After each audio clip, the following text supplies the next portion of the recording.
राधे राधे भक्तों, श्रावण मास 7वां अध्याय।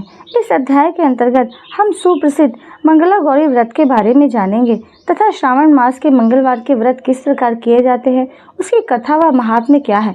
अब तक आपने सुना कि किस प्रकार भगवान शंकर ने सनत कुमार को सभी व्रतों के बारे में तथा रविवार और सोमवार के व्रत का संक्षेप पूर्वक वर्णन किया है। आगे भगवान शंकर ने सनत कुमार से कहा, अब मैं तुम्हें मंगलवार व्रत कथा का महात्म्य सुनाता हूँ, ध्यान पूर्वक सुनो।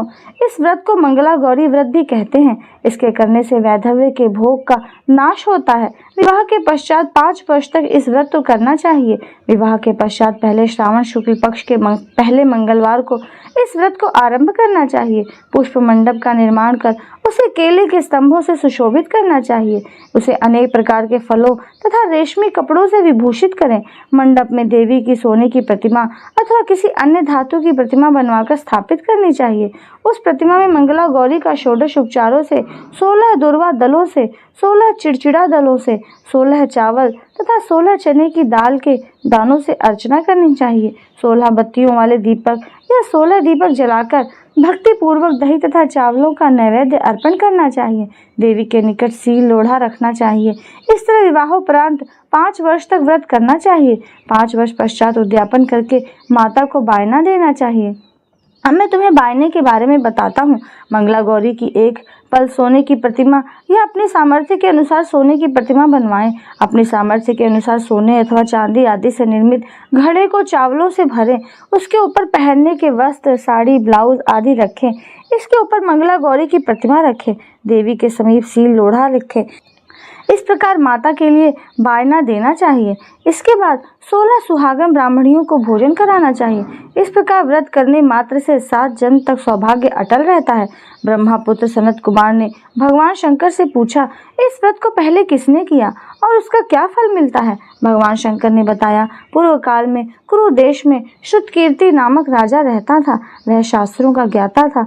उसका कोई शत्रु नहीं था। वह 64 कलाओं का ज्ञाता, धनुर्विद्या में निपुण था। उसे सब प्रकार का सुख था, परंतु उसके कोई संतान नहीं थी। इसी कारण वह दुखी रहता था। उसने संतान के लिए देवी की आराधना की। एक दिन देवी ने उसको आराधना से प्रसन्न होकर उसे साक्षात दर्शन दिए और उससे वर मांगने के लिए कहा। श्रुतकीर्ति ने देवी से एक पुत्र की मांग की। राजा के वचन सुनकर देवी मुस्कुराई। देवी बोली, हे राजन, तुमने एक दुर्लभ वस्तु की याचना की है, फिर भी मैं तुमको पुत्र अवश्य दूंगी। तुम्हें एक गुणवान पुत्र प्राप्त होगा, परंतु उसकी आयु 16 वर्ष की है। हाँ, यदि एक सुंदर तथा विद्या विहीन पुत्र चाहिए तो वह बहुत समय तक जीवित रहेगा। अब बताओ, तुम्हें कैसा पुत्र चाहिए। राजा ने अपनी रानी से विचार विमर्श कर गुणी पुत्र की मांग की। देवी ने कहा, हे राजन, मेरे मंदिर के मुख्य द्वार पर आम का जो पेड़ है उसका एक आम तोड़कर ले जाओ और उसे रानी को खिला दो। तुम्हारी इच्छा संपूर्ण होगी। राजा ने देवी की आज्ञा अनुसार रानी को आम्रफल ले जाकर खिला दिया। 10वें महीने में रानी को एक सुंदर पुत्र पैदा हुआ।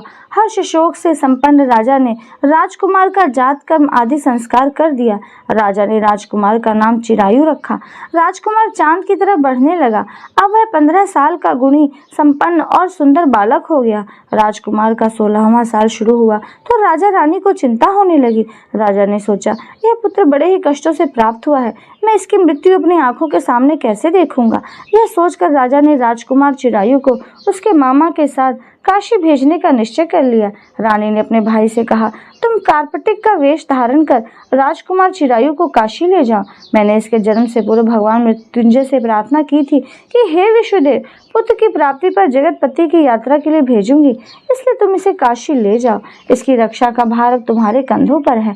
अपनी बहन की आज्ञा मानकर वह राजकुमार चिरायु को काशी ले गया। कई दिन की यात्रा के बाद वे आनंद नगर पहुंचे। आनंद नगर के राजा का नाम वीरसेन था। राजा के सर्वगुण संपन्न रूप लावण्य वाली मंगला गौरी नाम की राजकुमारी थी। उस समय वह राजकुमारी सखियों सहित बगीचे में खेल रही थी। उसी समय वहां चिरायु और उसका मामा वहां पहुंचे। वे दोनों बालिकाओं की क्रीड़ा देखने के लिए वहां रुक गए। राजकुमारी की सहेलियों में से एक सहेली ने क्रोध में भरकर राजकुमार चिरायु को रंडा कहा। राजकुमारी ने अपनी सहेली से कहा, हे सखी, तुम दुर्वचन क्यों बोल रही हो। मेरे साथ अयोग्य वाणी बोलने वाली कोई भी नहीं है। देखो, मंगला गौरी के प्रसाद एवं मंगला गौरी व्रत के प्रभाव से मेरे हाथ से जिसके माथे पर चावल गिर जाए, उसके साथ मेरा विवाह हो जाने पर यदि वह अल्पायु वाला है तो भी चिरायु हो जाएगा। इसके बाद सब बालिकाएं अपने अपने घरों को लौट गईं। राजकुमारी भी राजमहल में चली गई। उस दिन राजकुमारी मंगला गौरी का विवाह बाल्हिक देश के राजा दृढ़धर्मा के पुत्र सुकेतु के साथ होने वाला था, परंतु सुकेतु मूर्ख, कुरूप और बहरा था। इस बात का पता राजा वीरसेन को नहीं था, अतः वर पक्ष वालों ने विवाह मंडप में एक अन्य अच्छा वर ले जाने का निश्चय किया। विवाहोपरांत प्रस्तुत वर को भगा दिया जाएगा। इस प्रकार सुकेतु राजकुमारी को अपने देश ले जाएगा। ऐसा विचार कर वर पक्ष के कुछ आदमी चिरायु के मामा के पास जाकर बोले, हे बालक, तुम हमें यह बालक दे दो, इसके द्वारा हमारा काम सिद्ध होने वाला है। इस पृथ्वी पर परोपकार से बढ़कर कोई दूसरा काम नहीं है। उन आदमियों की बात सुनकर राजकुमार चिरायु का मामा राजी हो गया, क्योंकि वह बगीचे में मंगला गौरी की बात सुन चुका था। वह उन आदमियों से बोला, आप लोग इस लड़के को क्यों चाहते हो? विवाह के लिए वस्त्र गहने तो मांगे जा सकते हैं, लेकिन वर को थोड़े ही मांगे जा सकता है। फिर भी आपकी बात रखते हुए लड़का आपके साथ भेज रहा हूँ। वर पक्ष के लोग राजकुमार चिरायु को विवाह मंडप में ले गए और विवाह कार्य संपन्न हो गया। विवाह के बाद रात में जब राजकुमार चिरायु मंगला गौरी के साथ सोया तो उसी दिन उसका 16वां वर्ष समाप्त हो रहा था। ठीक उसी समय काल सांप का रूप धारण कर वहां आया। संयोगवश उसी समय राजकुमारी मंगला गौरी की नींद खुल गई। उसने सांप को देखा तो राजकुमारी ने सांप की पूजा की और उसे पीने के लिए बहुत सा दूध दिया। मंगला गौरी ने कहा, मैं उत्तम व्रत करूंगी, मेरे पतिदेव को छोड़ दो तथा उन्हें चिरंजीवी होने का आशीर्वाद दो। देखते ही देखते सांप कमंडल में घुस गया। राजकुमारी ने अपनी चोली से कमंडल का मुख बंद कर दिया। उसी समय राजकुमार चिरायु अपने शरीर के अंगों को ऐंठते हुए उठ बैठा। उसने राजकुमारी से कहा, मुझे बहुत भूख लगी है। राजकुमारी ने माता के समीप जाकर लड्डू आदि लाकर राजकुमार को खाने के लिए दिए। राजकुमार ने प्रसन्नता से लड्डू खाए। हाथों को धोते समय उसके हाथों से अंगूठी गिर गई। वह पान खाकर फिर सो गया। राजकुमारी कमंडल में बंद सर्प को बाहर फेंकने गई, लेकिन विधि के विधान से बाहर जाने पर चमकते हार की कांति देख वह चकित रह गए। उसने हार को अपने गले में पहन लिया। कुछ रात शेष रहने पर चिरायु का मामा उसे ले गया। चिरायु के जाने के बाद वर पक्ष के लोग सुकेतु को ले आए।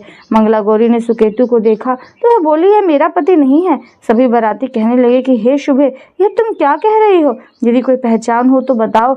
इस पर मंगला गौरी ने कहा, रात को मेरे पति ने मुझे जो जड़ाऊ हार दिया है, उस हार के रत्नों की सुंदरता के बारे में यह बताए। रात्रि में आम्र सेचन के समय मेरे पतिदेव का केशर युक्त पैर मेरी जांघ में लगा हुआ है। उसे देखकर सब लोग बताए कि यह पैर का निशान किसका है। रात्रि के समय जो बातचीत हम दोनों के बीच में हुई तथा जो भोजन करा था उसके बारे में यह बताए। सुकेतु मंगला गौरी के एक भी प्रश्न का उत्तर न दे सका। इस पर कन्या पक्ष वालों ने बारात को बिना दुल्हन के वापस भेज दिया।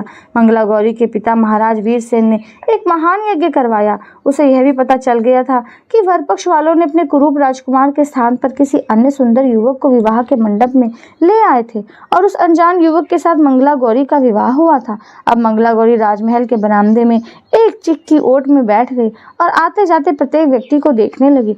इधर चिरायु भी वहां के हाल चाल जानने की इच्छा से अपने मामा के साथ उधर आया। जैसे ही चिरायु महल के आगे से गुजरा तो मंगला गौरी ने उसे पहचान लिया। वह अपने पिता राजा वीरसेन से बोली, यह आदमी जो अभी अभी आया है यही मेरा पति है। राजा ने दोनों मामा भांजे को बुलाया। मंगला गौरी की बताई हुई निशानियां चिरायु में मौजूद थी।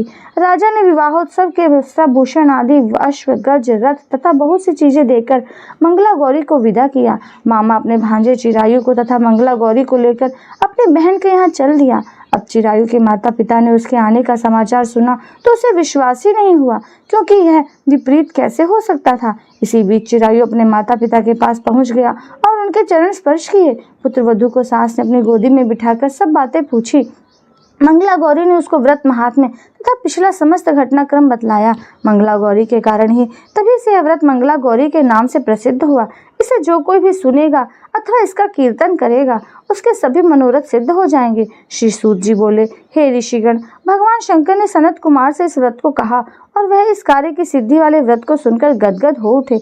उनको इसके सुनने से परमानंद की प्राप्ति हुई। राधे राधे भक्तों, आशा करती हूँ कि आप इससे लाभ प्राप्त करेंगे और अधिक लाभ प्राप्त करने के लिए मेरे चैनल को सब्सक्राइब करें, वीडियो को अधिक से अधिक शेयर करें तथा बेल आइकन को प्रेस करें। अगला वीडियो आने